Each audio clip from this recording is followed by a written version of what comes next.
रासायनिक खाद व जैविक खाद। द्वितीय विश्व युद्ध के बाद पश्चिमी देशों के हथियार और विषाक्त रसायन बनाने वाले कारखाने बंद होने के कगार पर पहुंच गए थे, जिसके कारण पश्चिमी देशों को काफी आर्थिक नुकसान हो रहा था।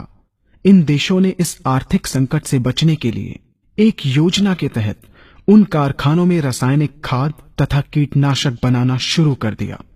इन रासायनिक खादों व कीटनाशकों के द्वारा कृषि उत्पादन को बढ़ाने की बात कर हरित क्रांति नाम का एक छद्म जाल बुना।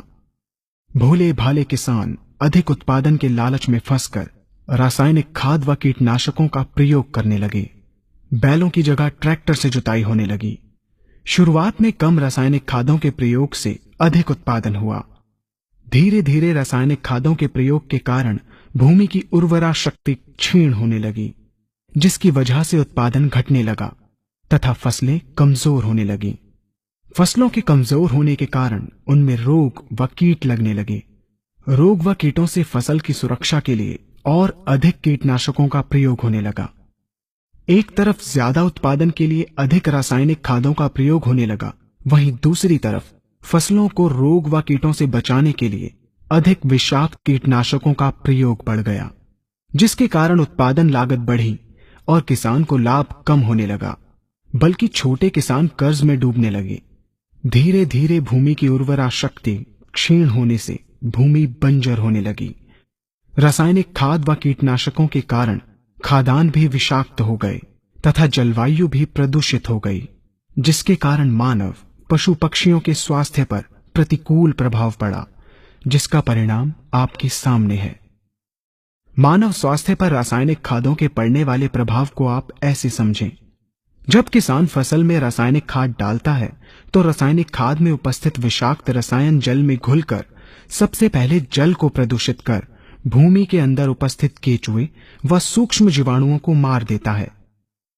ये बात सभी किसान अच्छी तरह से जानते हैं कि केचुए व अन्य सूक्ष्म जीवाणु भूमि की उर्वरा शक्ति को बढ़ाने के लिए अति आवश्यक होते हैं। विषाक्त रसायन के कारण इनकी मृत्यु हो जाने से भूमि की उर्वरा शक्ति नष्ट हो जाती है तथा भूमि कठोर होकर बंजर होने लगती है।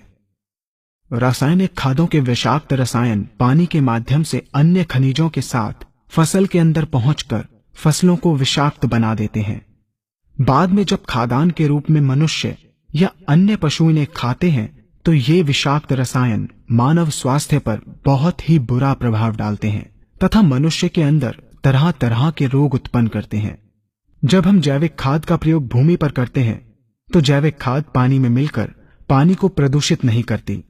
जैविक खाद भूमि के अंदर उपस्थित उर्वरा शक्ति को बढ़ाने वाले जीवाणु तथा केचुओं की संख्या को तीव्रता से बढ़ाती है, जिससे भूमि की उर्वरा शक्ति बढ़ती है तथा भूमि छिद्र युक्त एवं भुरभुरी हो जाती है, जिससे वायु और प्रकाश भूमि के अंदर गहराई तक प्रवेश करते हैं, जिसके कारण भूमि में तापमान एवं आर्द्रता का संतुलन बना रहता है और फसलें मजबूत होती हैं। जैविक खाद में विद्यमान तत्व खाद्यान्न के माध्यम से मानव व पशु पक्षियों के शरीर में पहुंचकर स्वास्थ्य लाभ पहुंचाते हैं। जैविक खादों के प्रयोग से फसलें अच्छी और मजबूत होती हैं, जिसके कारण उन पर रोगों एवं कीटों का ज्यादा प्रभाव नहीं पड़ता। यदि किसी प्राकृतिक कारणवश कीटों व रोगों का प्रभाव अगर पड़ता भी है तो गौमूत्र एवं औषधीय वनस्पतियों के घोल के छिड़काव करने से फसलों को रोग एवं कीटों से बचाया जा सकता है। गौमूत्र एवं अन्य प्राकृतिक औषधियों के मिश्रण के छिड़काव से फसलों का कम लागत में बचाव हो जाता है तथा वातावरण पर भी कोई दुष्प्रभाव नहीं पड़ता। यहाँ हम आपको तालिकाबद्ध तरीके से दोनों